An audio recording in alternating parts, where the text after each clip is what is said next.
오늘 이 제목이 우리의 믿음의 고백이 되기를 소망합니다. 우리 다시 한번 이 고백으로 우리 고백해 볼까요? 주님 한 분이면 충분합니다. 우리 옆에 있는 분들에게 고백하겠습니다. 아멘이십니까? 이거 아멘이시면 오늘 설교 여기서 마쳐도 됩니다. 그래도 할 건 해야 되겠죠? 유명한 소설 중에 해밍웨이가 쓴 노인과 바다라는 소설 아시죠? 이 내용에 보면 주인공인 늙은 어부 산티아고는 열심히 물고기를 잡지만 물고기를 잡지 못합니다.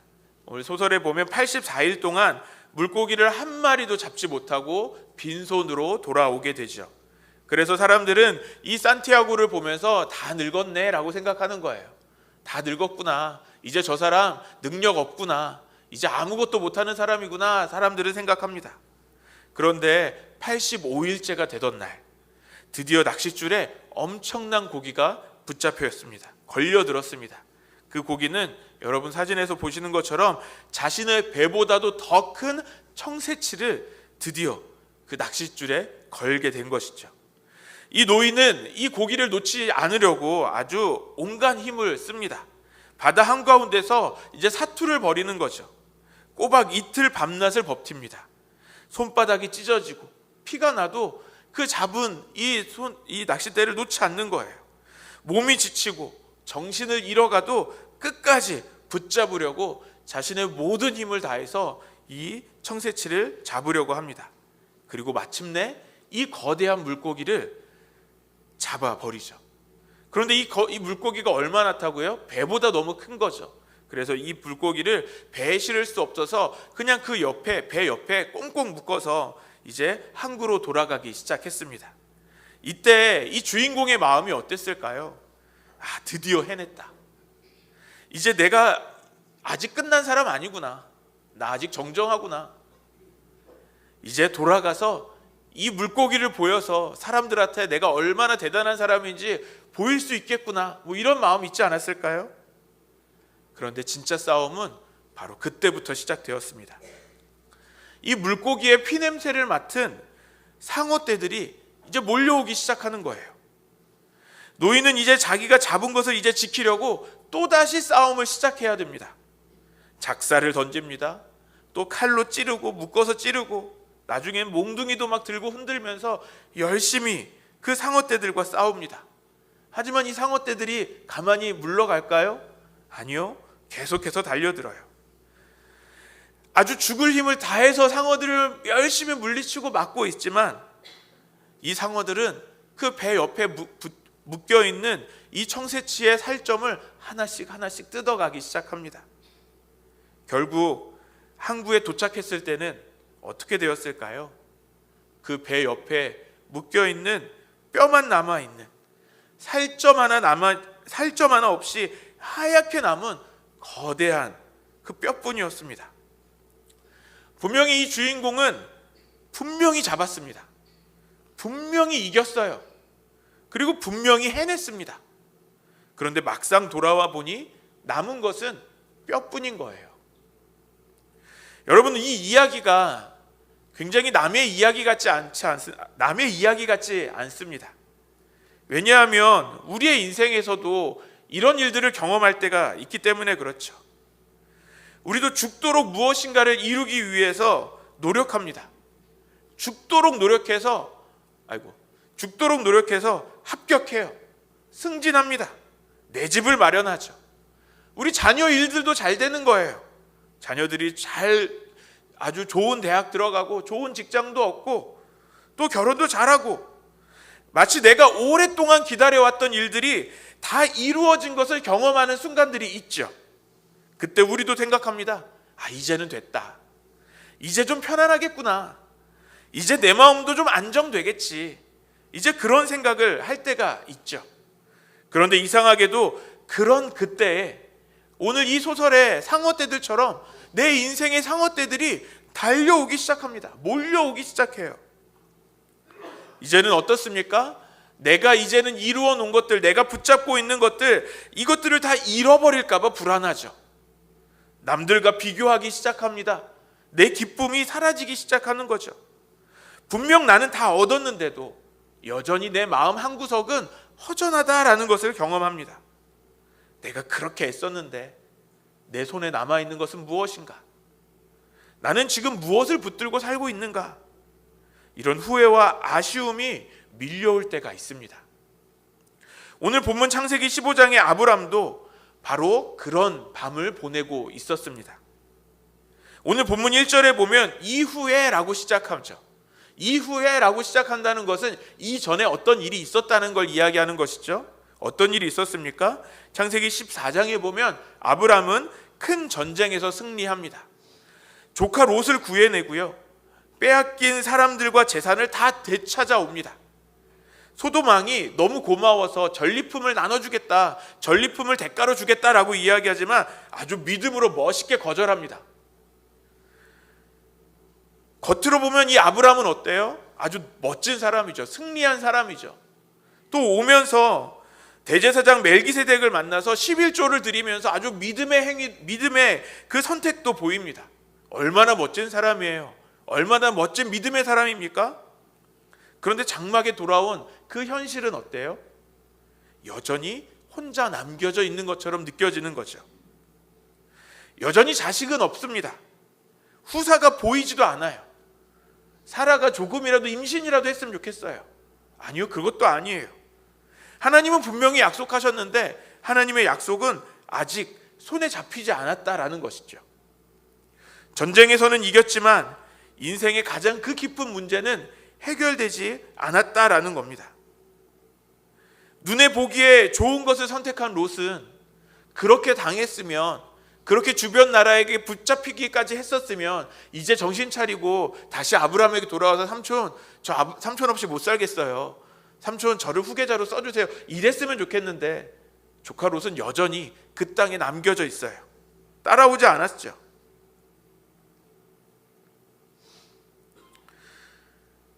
아브라함은 자신의 미래가 여전히 보이지 않는 상황에 있는 것입니다. 전리품을 믿음으로 거절했지만 그의 손은 여전히 빈손처럼 느껴지는 거예요. 승리했지만 마음 한쪽은 허전하고, 믿음으로 선택했지만 현실은 막막하고, 약속은 받았지만 아직 그 성취가 보이지 않는 것입니다. 이것이 오늘 창세기 15장 앞에 서 있는 아브라함의 마음입니다. 바로 그 빈자리에서, 그 빈자리 한복판에 서 있는 아브라함에게 오늘 하나님께서 찾아오십니다. 그리고 말씀하시죠. 오늘 본문 1절 말씀을 같이 읽겠습니다. 시작. 이후에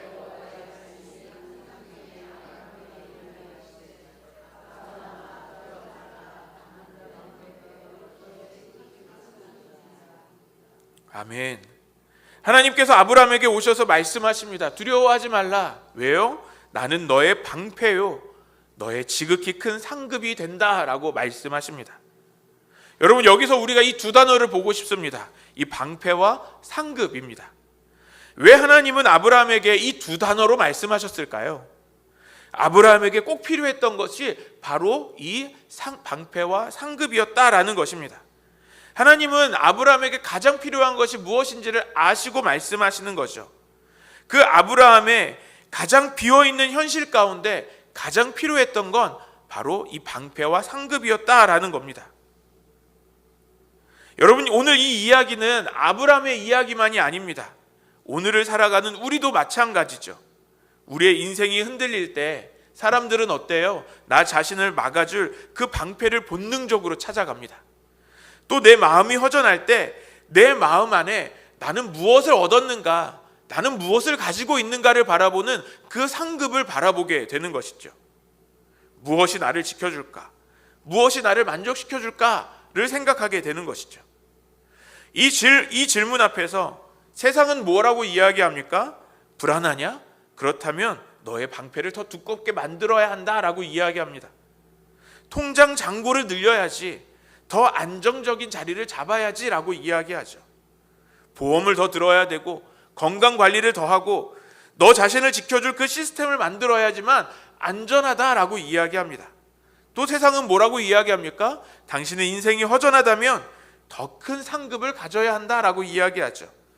더 높은 자리에 올라가야 되고 더 인정받는 자리에 가야 합니다. 더 좋은 집, 더 좋은 조건, 더 화려한 결과를 가져야 사람들이 부러워할 만한 인생이 되어야 내 인생이 가치가 있다라고 이야기합니다. 그래서 어쩌면 우리는 우리의 일평생을 다해서 나의 두꺼운 방패, 누구도 부러워할 수 있는 나의 큰 상급을 우리는 찾으려고, 그것을 쌓으려고 우리는 바쁘게 살아갑니다. 우리는 불안을 이기기 위해서 더 많이 붙들고 허전함을 채우기 위해서 더 많이 가지려고 합니다. 그런데 여러분, 정말 그렇게 하면 해결이 되나요? 정말 그렇게 하면 정말 안정적인 인생을 살 수 있습니까? 우리가 방패를 더 많이 가지면 가질수록 우리가 진짜 안전해질 수 있었던가요? 아니요. 오히려 지켜야 할 것들이 너무 많아질수록 우리는 더 불안해집니다. 그러면 상급을 많이 쌓으면 쌓을수록 우리는 만족해집니까? 아니요. 오히려 비교할 것들이 더 많아져서요, 우리는 더 공허해집니다.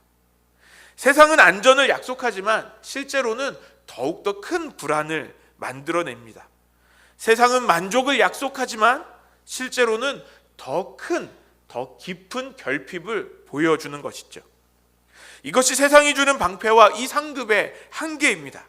세상의 방패는 내 삶의 환경을 조금도 막아줄 수는 있어도, 조금은 막아줄 수 있어도 내 영혼의 깊은 곳에 있는 그 두려움을 완전히 막아주지는 못하는 것입니다. 세상의 상급은 잠깐은 기쁨을 줄 수 있겠습니다. 하지만 우리 안에 있는 깊은 목마름은 해결해 줄 수 없는 것이죠. 그래서 우리는 다시 질문하게 됩니다. 도대체 무엇이 나를 지켜줄 수 있을까? 도대체 무엇이 나를 진짜 만족하게 할 수 있을까? 바로 이때 오늘 하나님께서 아브라함에게 찾아오셔서 말씀하시는 거죠. 아브라함아, 두려워하지 말라. 나는 내 방패요, 내 지극히 큰 상급이 된다라고 말씀하십니다. 이 세상은 우리에게 방패를 만들라고 합니다. 하지만 하나님은 내가 너의 방패가 되어주겠다라고 말씀하십니다. 세상은 상급을 쌓으라고 이야기합니다. 하지만 하나님은 내가 내 상급이다라고 말씀하십니다. 사랑하는 여러분, 결국 신앙은 주님이 나를 지켜주시는 것입니다. 주님이 나를 채워주시는 것이 신앙입니다. 여러분, 이것이 복음이에요. 하나님이 나의 방패이십니다. 하나님이 나의 상급이 되어주십니다. 그런데 여러분, 여기서 놀라운 것은 뭐예요? 아브라함의 모습이에요. 하나님은 분명히 우리에게 말씀하세요. 아브라함에게 말씀하셨어요. 내가 내 방패이고 너의 지극히 큰 상급이다 라고 말씀하시는데, 아브라함은 뭐라고 대답합니까? 아멘, 아니요. 아브라함은 하나님 앞에 현실을 이야기하죠. 우리 2절 말씀을 같이 읽겠습니다. 시작. 아브라함이 이르되,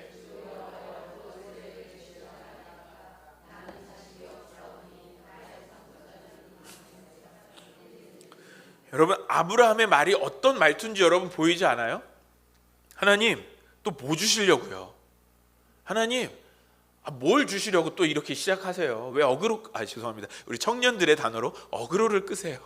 왜 뭘 주시려고 또 갑자기 나타나셨어요?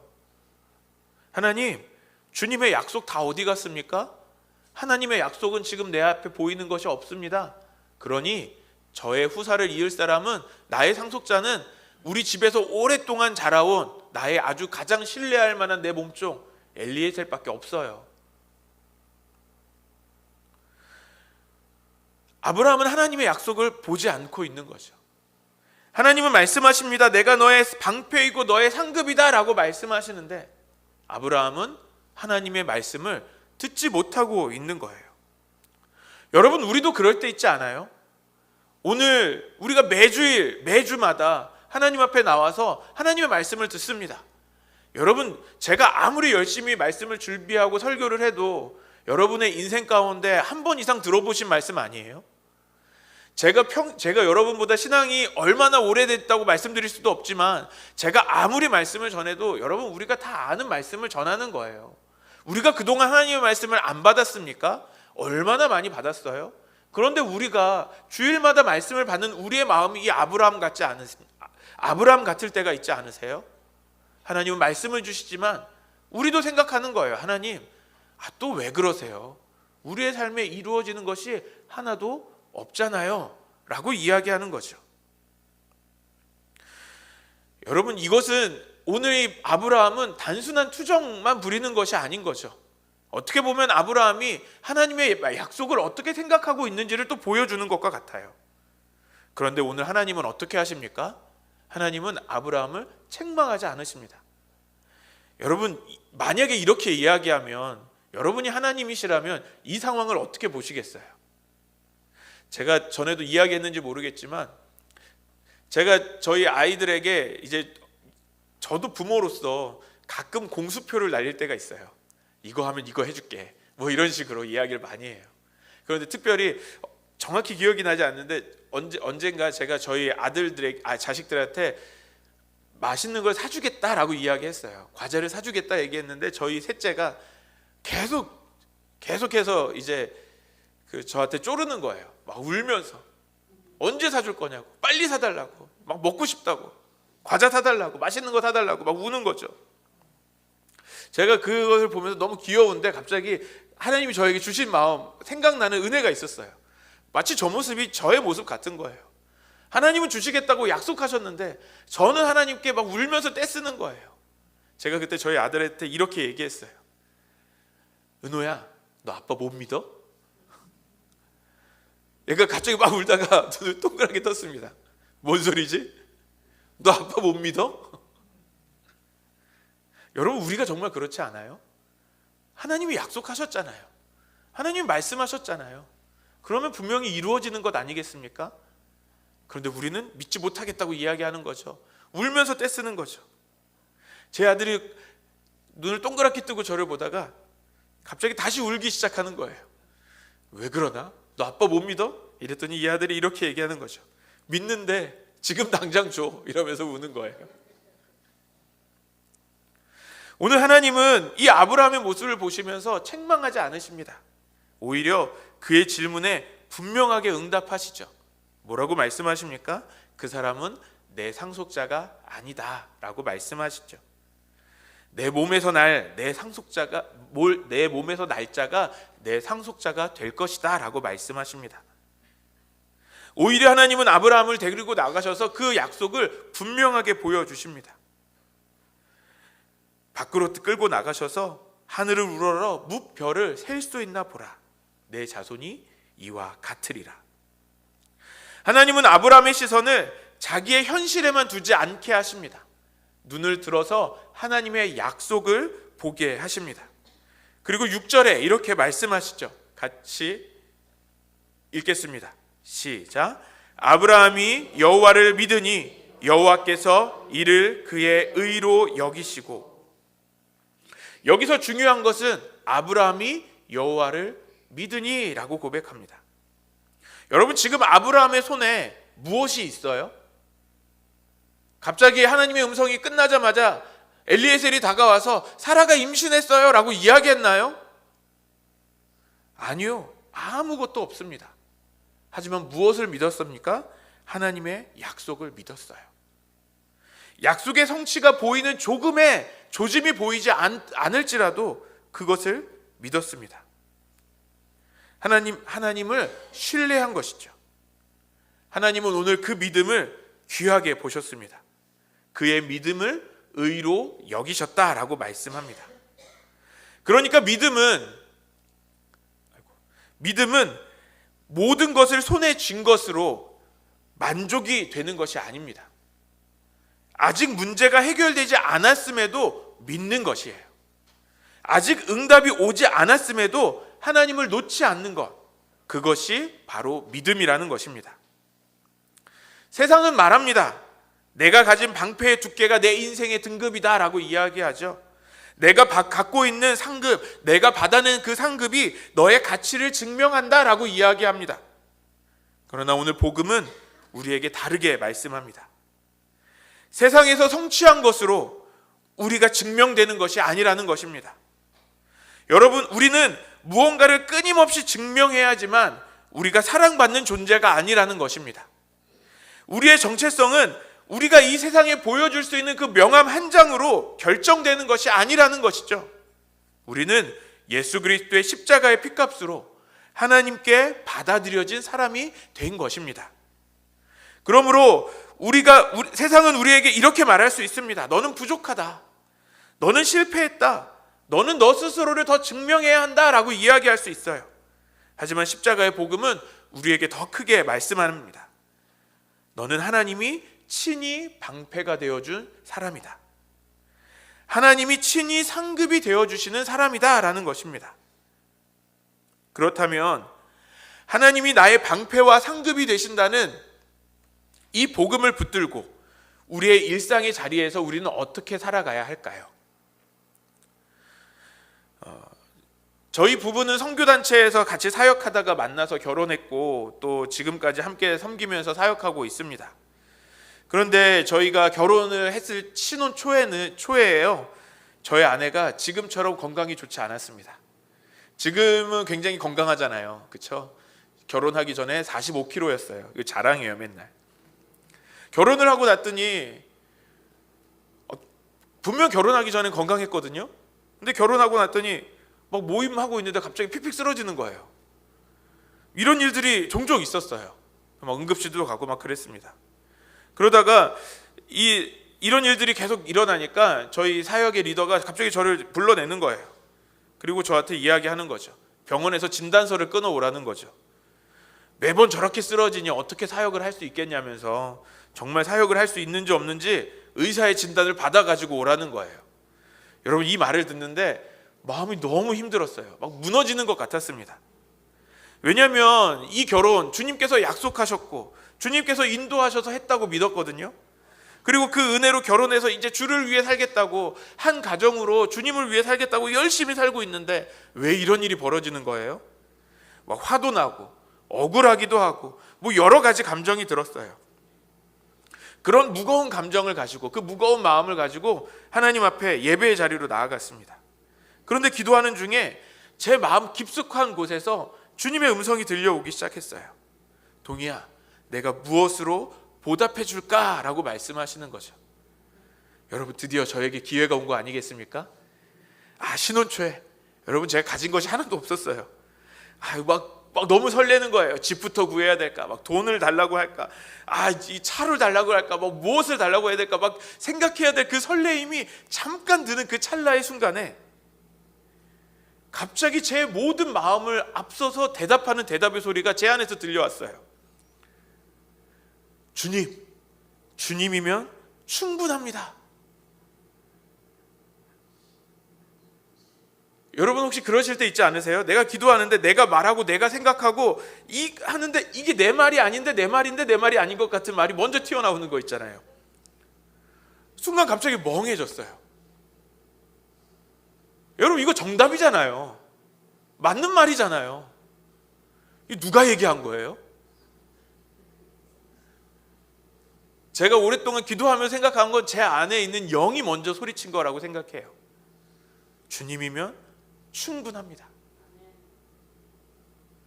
그때 깨달았어요. 내 눈앞의 필요보다 정말 중요한 것이 있구나. 내게 있어서 진짜 필요한 것은 바로 하나님 한 분이시구나 라는 것을 깨달았습니다. 하나님이 저의 상급이 되어주시는 것입니다. 사랑하는 여러분, 주님 한 분이면 충분한 것입니다. 그리고 나서 갑자기 주님의 음성이 더 분명하게 들리는 거 아세요? 놀라운 것은 너희 가정에 아이를 줄 거야. 이 아이는 나의 기쁨이고 이 아이를 보면서 많은 사람들이 기뻐하게 될 거야 라고 말씀하시는 거예요. 그리고 그 다음날 병원에 갔습니다. 병원에 갔는데 어떤 증상도 없는 거예요. 픽픽 쓰러졌다 그랬잖아요. 그런데 병원에서 별로 그럴 일이 없는데요? 얘기하는 거죠. 더 당황했어요. 아주 작은 질병 하나 발견해가지고 그래서 그냥 이거 좀 다친 것 같은데 이거 약 드릴게요 해서 그 약 하나만 받아가지고 씁쓸한 마음으로 버스를 탔어요. 버스를 타고 그냥 아내 손을 그냥 토닥토닥 하면서 그러고 도대체 주님 뭘 말씀하신 것일까 생각하고 있었는데 병원에서 전화가 왔어요. 그 약 드시지 마세요 이러는 거예요. 임신 소견이 있으니까 약 먹지 마세요 이러는 거죠. 그러고 알고 봤더니 정말 임신을 했더라고요. 그렇게 나온 아들이 저희 큰아들입니다. 제가 뭐 이 시간에 임신을 이렇게 잘했다 이런 성공 이야기를 말씀드리는 게 아니에요. 하나님이 우리의 상급이 되어 주신다라는 것입니다. 여러분, 그것으로 충분한 거예요. 여러분, 우리의 상황이 아직 풀리지 않을 수 있습니다. 여전히 우리의 상황이 어려울 수 있어요. 하지만 우리에게 있어서는 주님 한 분이면 충분한 것입니다. 여러분, 이것이 오늘 우리가 살아가야 할 우리의 믿음이 되어야 합니다. 오늘 우리가 살아내야 할 우리의 믿음인 것이죠. 여러분, 문제는 장소가 아니에요. 문제는 나의 상황이 아직 해결되지 않은 것이 아닌 거죠.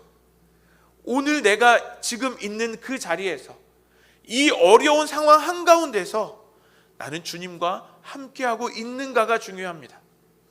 주님과 함께하면서 주님 한 분으로 나는 만족합니다, 주님 한 분이면 충분합니다 라는 그 믿음을 내가 가지고 있는가가 중요한 것이다 라는 것입니다. 우리가 불안이 몰려올 때 우리는 본능적으로 무엇인가를 붙잡으려고 합니다. 돈을 더 붙들고 싶고요, 사람을 더 의지하고 싶고, 내가 그동안 해왔던 내 계획을 더 움켜쥐고 싶어요. 그런데 그 순간에 우리가 한 가지를 분명히 아셔야 합니다. 지금 나는 내 힘으로 서 있는 것이 아니라 나의 방패가 되신 하나님으로 서 있는구나.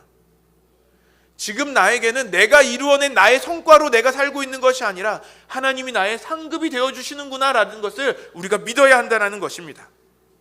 사랑하는 여러분, 주님이면 충분합니다. 여러분, 이것이 하나님을 방패와 상급으로 믿는 사람의 삶의 모습인 것입니다. 여러분, 이제 말씀을 마무리합니다. 오늘 우리는 이 가장 정직한 질문 앞에 서 있습니다. 여러분, 무엇이 나를 지켜줄 수 있습니까? 여러분, 무엇이 나를 진짜 만족하게 할 수 있겠습니까? 오늘 본문은 우리에게 분명하게 말씀해 주고 있습니다. 오직 하나님이십니다. 하나님이면 충분합니다. 성도는 불안한 문제가 없는 사람이 아닙니다. 성도는 어떤 어려움 없이 살아가는 사람이 아닌 거예요. 모두가 똑같이 어려움 가운데 살아갑니다. 하지만 성도가 이 세상과 다른 것은 무엇입니까? 우리는 뚫리지 않는 그 방패를 가지고 있어요. 우리는 영원한 상급을 가지고 있기 때문에 그렇습니다. 오늘 아브라함에게 주셨던 이 말씀이 우리의 인생의 고백이 되기를 소망합니다. 바라기는 우리의 자녀들에게도 이 고백을 남겨주시기를 바라요. 주님 한 분이면 충분하다는 것이죠. 여러분, 이것은 우리의 인생에 아무것도 필요 없다라는 것이 아니에요. 우리의 필요는 여전히 있어요. 우리의 아픔도 여전히 있고 여전히 우리는 기다리고 있습니다. 하지만 우리의 마지막은 하나님께 있다라는 것입니다. 우리의 마지막 만족은 오직 하나님께 있는 것입니다. 우리 주님께서 나를 지켜주십니다. 주님이 나를 채워주십니다. 그러므로 오늘 우리는 이렇게 고백해야 합니다. 주님 한 분이면 충분합니다. 하나님을 방패와 상급으로 붙들고 어떤 두려움과 그 결핍 앞에서도 무너지지 않는 우리 금광제일교회 모든 주님의 종들 되시기를 주님의 이름으로 간절히 축원합니다.